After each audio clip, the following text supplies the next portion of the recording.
Vanarama National League highlight show this weekend. Sutton serve up an early lesson to newcomers Leyton Orient. It's an opening day hiccup for Hartlepool at home. And Maidenhead take their first ever steps in the 5th tier. Leyton Orient were relegated last season after 112 years as a Football League club. In the summer, under new ownership, they survived a winding-up order and wiped the slate clean, with former crew boss Steve Davis taking the reins. Welcoming them to the division was Sutton United, and watching this for us was the two Adams, Somerton and Virgo.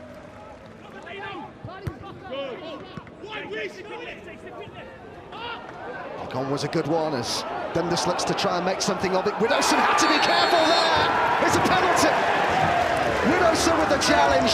The referee seemed to have a really good view and was left in no doubt. Widdowson lost his footing. Clumsy challenge from Widdowson. It's a good decision there.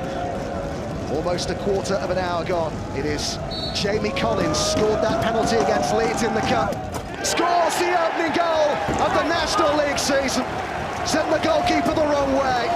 The captain leading by example. He is so confident, he knows which way he wants to go. Allows the keeper just to dive a little bit early. It's been a good start from Paul Doswell's side.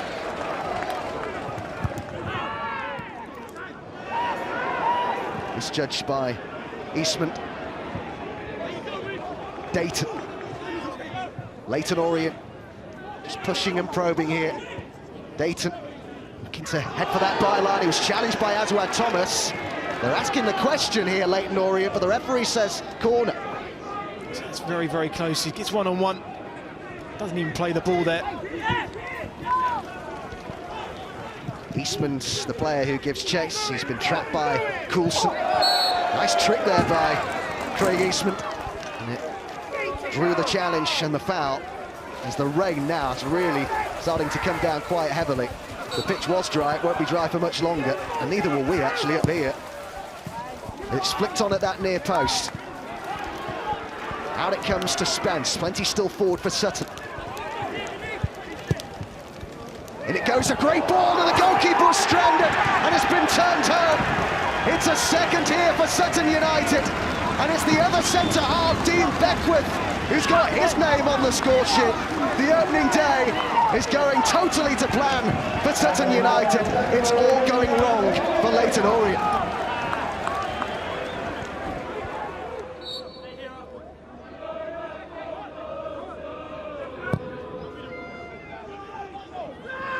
Oh, it's fallen nicely to be hit by Lafayette, but it was wide. That's a chance. There's a big chance there for Ross Lafayette. Will he be thinking, should I have gone across the goalkeeper? We started with the sun out at Gander Green Lane and we'll end with the sun out. Well, Sutton United off to the perfect start. The serial giant killers have taken another big scalp. Steve Davis and Leyton Orient begin life in the National League with a defeat. Paul Doswell will be absolutely delighted that with his side's performance, they simply do not fear reputation whatsoever, and it finishes here at Gander Green Lane. Sutton United 2, Leyton Orient 0. There was a lot of things that could have been given today, I felt, that were let go, and there was a lot of holding and all sorts of things on the pitch that were let go and weren't seen. So listen, it's the league that we're in, and it's a good baptism and it's a good debut for me in this league. It's been a long time since I've played and been involved in it, so I think for all of us it's a good lesson, and you know, we can only improve and go forward from here. We've got an identity at this football club.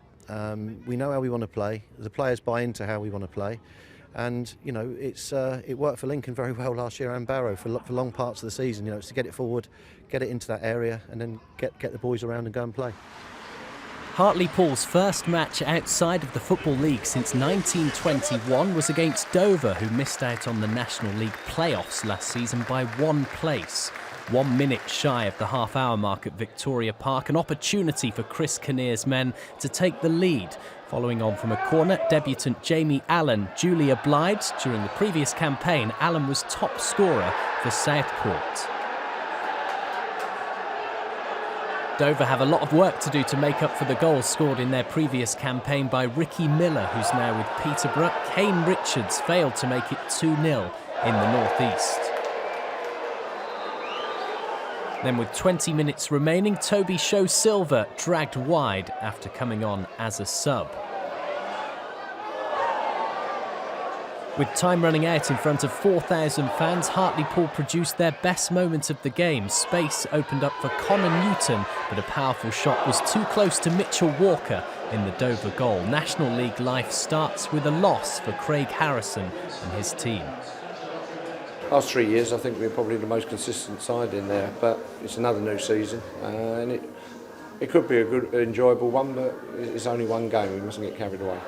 I don't think we deserve to get beat overall. You know, don't get me wrong. I don't think we deserve to win the game with how we played today. You know, first game.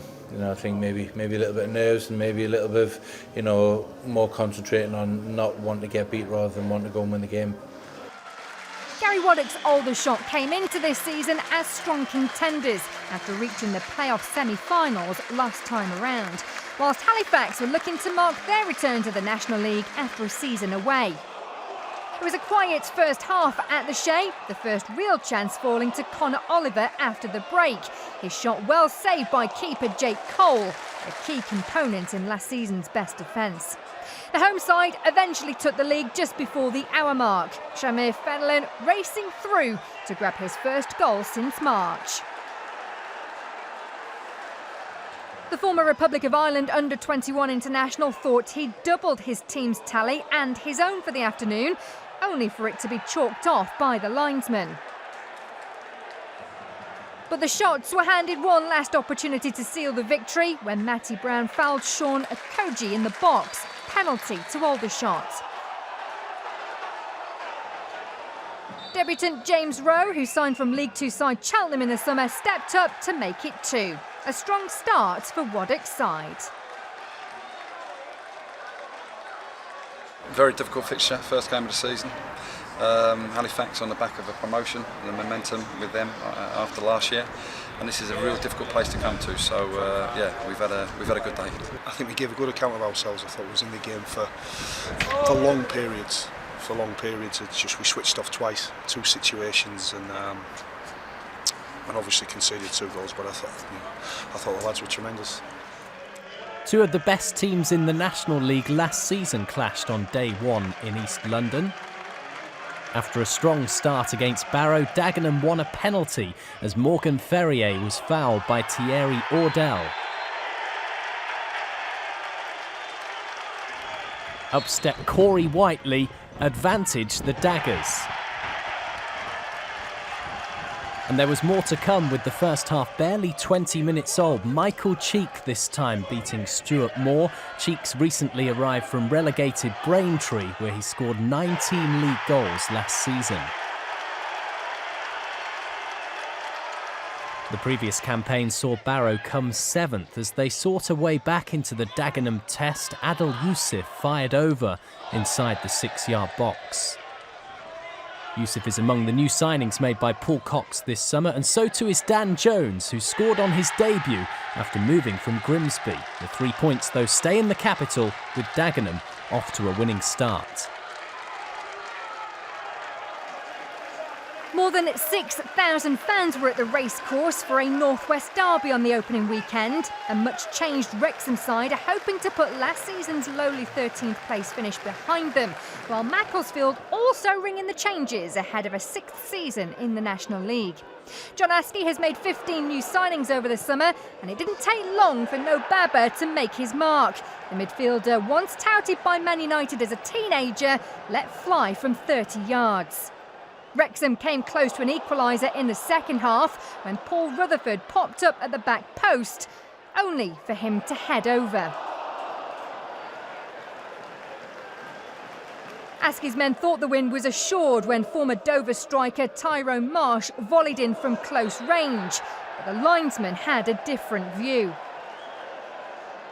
Into the last 10 minutes, and Dean Keats was convinced his side would be awarded a penalty after Baba appeared to bring down Marcus Kelly in the box. Referee Neil Hare instead awarding a corner. Wrexham's wait for a home win now stretches 7 games. John Askey, though, happy with his side as they prepare for Hartlepool. I thought we defended well and our goalkeeper didn't have a lot to do. a lot of pressure, but I don't think he had a save to make. So I was really pleased.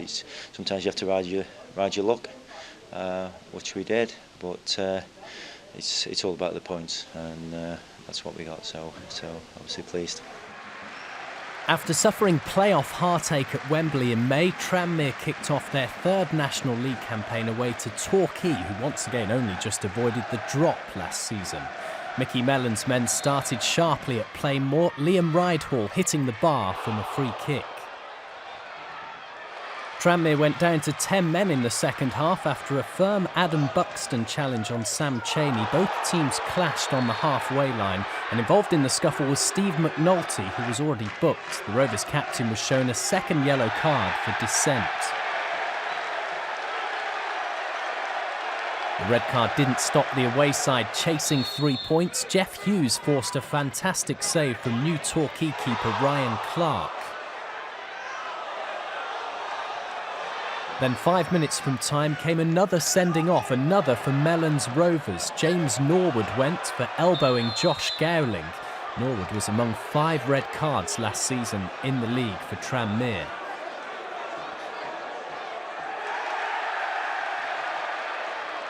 Late on, with Mellon's team still pushing for that winner, Jan Klukowski had an effort cleared off the line by Richie Sutton. For the second time in a row, this clash in Devon ends goalless.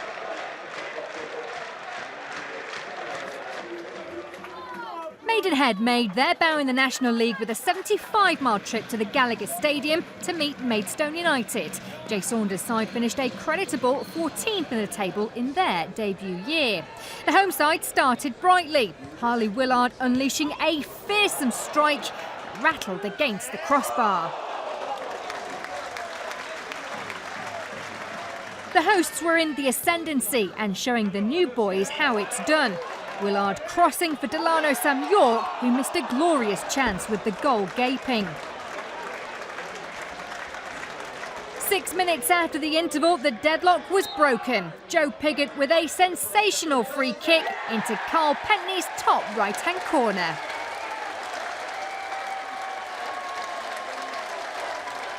Maidenhead were living dangerously, Piggott almost registering his second. The crossbar coming to the rescue for Alan Devonshire's side again.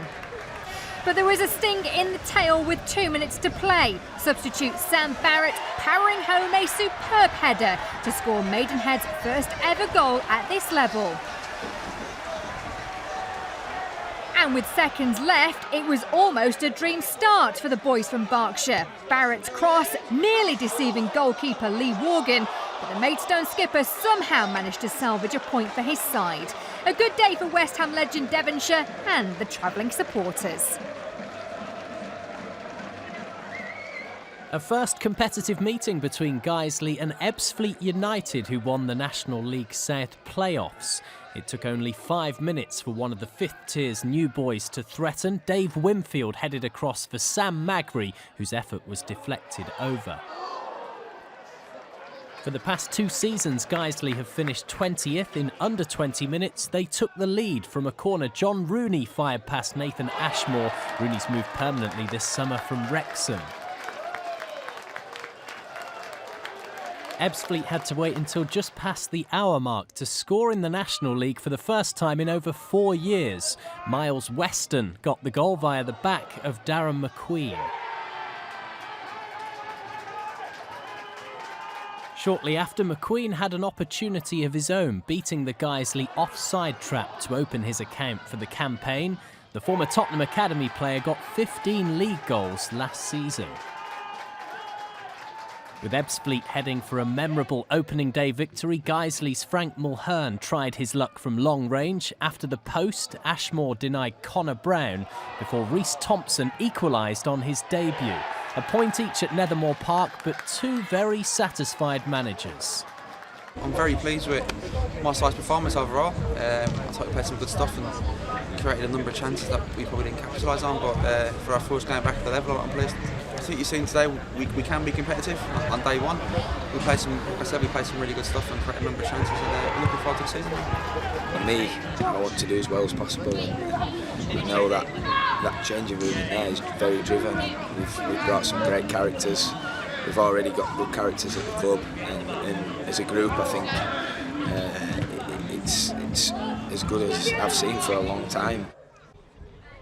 Fylde played host to fifth-tier football for the first time in their short history, with the Lancashire club facing Boreham Wood at Mill Farm. 109 goals helped Dave Challoner's team to the National League North title last season, but Danny Woodards did the hard work for them this time, heading into his own net after 17 minutes. Luke Garrard's men evened things up on the stroke of half-time. A bullet header from Ricky Shakes. He's now scored the club's opening goal in each of the last 3 campaigns. 10 minutes after the interval, the visitors were in front. Angelo Balanta with the ball in. Kane Smith opening his account for Boreham Wood.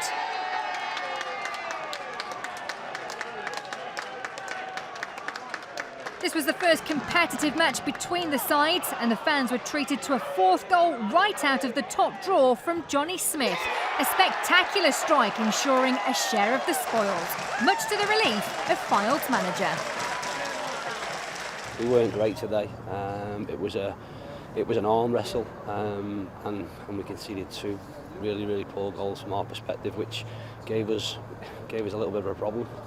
So to get a point was, like I say, I'll take that absolutely. If we not play well and pick up points and continue to do that through the season, I'll absolutely take that. Gateshead visited Woking as the home side with 12 new signings aim to finish much higher than last season's 18th. One of Anthony Limbrick's acquisitions is Joe Ward. Early on, he got on a loose ball and drove at the away team's defence, denied by James Montgomery. A takeover's still rumoured to be about to happen at Woking. The club's first goal of the season came thanks to hard-working Ini Effiong, firing in a rebound on his debut for the Surrey-based team.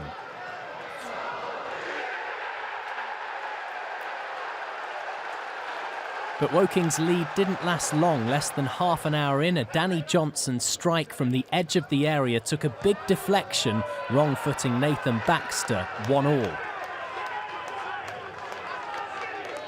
Gateshead had won on the opening day for the past 3 seasons, but they were behind a game before the interval. Stylish Woking play finished off superbly by Ward, a former Brighton midfielder.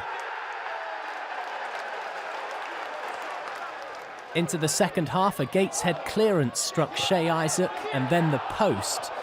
Goalscorer Effiong would have almost certainly been happy to see the offside flag at the Laithwaite Community Stadium. 2-1 it finished to the team managed by the former Southampton and West Ham coach Limbrick.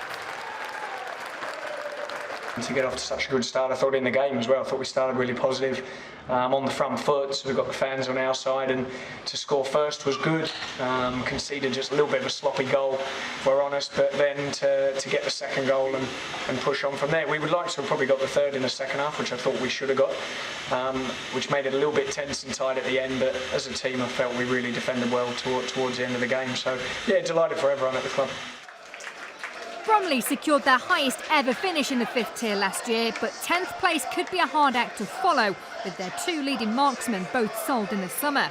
Eastleigh had 4 different managers in the last campaign before handing the reins back to Director of Football Richard Hill. The visitors had the clearest opening in the first half at Hayes Lane, Raider Johnson heading against the crossbar. Neil Smith's side were much improved in the second half on their new artificial surface, but Louis Dennis's effort was wayward. In fact, no Bromley player managed a single shot on target all afternoon. Eastleigh almost snatched the 3 points with 5 minutes to go, but Chris Zabrowski headed wide. Hill, though, has reasons to be cheerful. These players are coming in the summer. They've part of the squad. And we've now got a squad of players that want to be at this football club, and they want to be at this football club for the right reasons. That's unique, in my opinion, for this football club over the last 2 years, that we've now got a squad of players that want to be at the football club for the right reasons. It's perhaps a little early to be studying the league table, but here it is after the opening day. Aldershot lead the way, but who knows who'll hold that spot in 9 months' time. Under new rules this season, teams finishing from 2nd down to 7th will go into the playoffs, so expect more excitement as the months fly by. At the bottom, it's a shaky start for Leyton Orient and Hartlepool, both relegated from the Football League last season and both falling at the first hurdle with defeat in their opening fixtures. We're back with more Vanarama National League action on Saturday when we head to newcomers Maidenhead United. Hartlepool are the visitors, with both sides looking for their first 3 points of the season. And it's all exclusively live from midday on BT Sport 1 and in crisp 4K on our UHD channel. That's all we've got time for this week. Thanks for watching. We'll see you again soon.